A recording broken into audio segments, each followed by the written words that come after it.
بسم اللہ الرحمن الرحیم۔ سچی کہانی۔ سورج کی پہلی کرن زبی خرگوش پر پڑی تو وہ جلدی سے اٹھ بیٹھا۔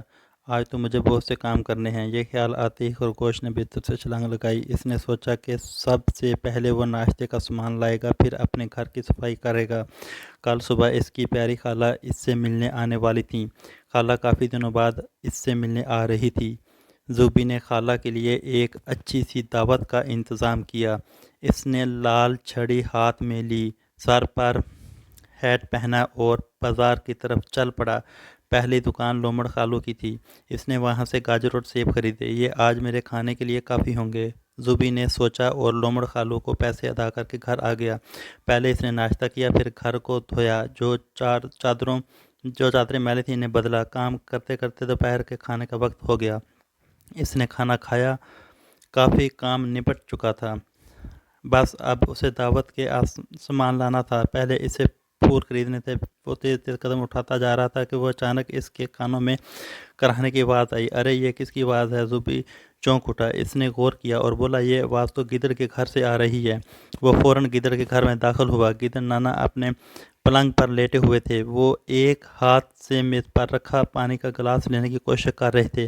زوبی نے فوراً آگے بڑھ کر گدڑ کو پانی پلایا۔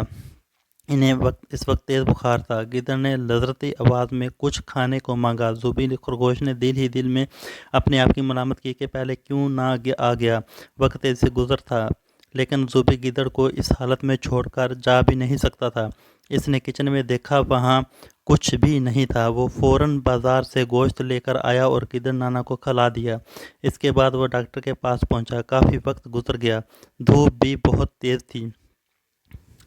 بھالو کے کلینک پر مریضوں کا کافی ہجوم تھا۔ مجبوراً وہ قطار میں کھڑا۔ اپنی باری آئی تو اس نے ڈاکٹر بھالو کو گدڑ کی حالت کے بارے میں بتایا۔ ڈاکٹر بھالو نے کہا وہ سب مریضوں کو دیکھنے پھر اس کے ساتھ چلیں گے۔ 4:30 بج رہے تھے۔ آدھے گھنٹے بعد لومڑ خالو کی دکان بند ہونے والی تھی، جہاں سے اسے دعوت کا سامان خریدنا تھا۔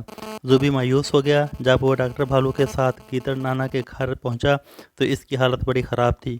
انہیں کھانسی بھی ہو رہی تھی۔ ڈاکٹر نے ان کا معائنہ کیا اور چند دوائیں لکھ دیں، جو ظاہر ہے زوبی ہی کو لانی تھی۔ اس نے گدڑ کو دوا لا کر دی اور ایک خوراک کھلا بھی دی۔ گدڑ کی زبان اسے دعائیں دینے نہ تھکتی تھی۔ زوبی کو بہت خوشی تھی کہ اس نے ایک مجبور اور بیمار کی مدد کی، مگر اسے کل کی دعوت کے نہ ہونے کا بھی افسوس تھا، کیونکہ وہ سامان نہ لا سکا تھا۔ وہ کافی تھک چکا تھا۔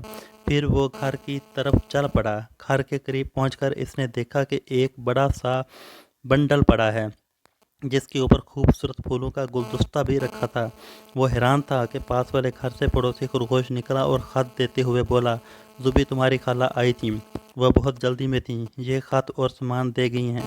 زوبی نے خط لے کر پڑھنا شروع کیا۔ اس میں لکھا تھا، پیارے زوبی، آج میں کافی دن بعد تمہارے گھر آئی اور تمہارے لیے تمہاری پسند کی سبزیاں اور پھل لائی ہوں۔ افسوس کہ تم سے ملاقات نہ ہو سکی۔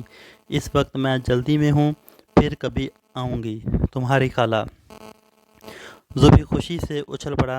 اسے اپنی خالہ پہلے ہی بہت پسند تھی، مگر اب تو ان کی محبت اور بڑھ گئی، کیونکہ انہوں نے اس کا ایک بہت بڑا مسئلہ حل کر دیا تھا۔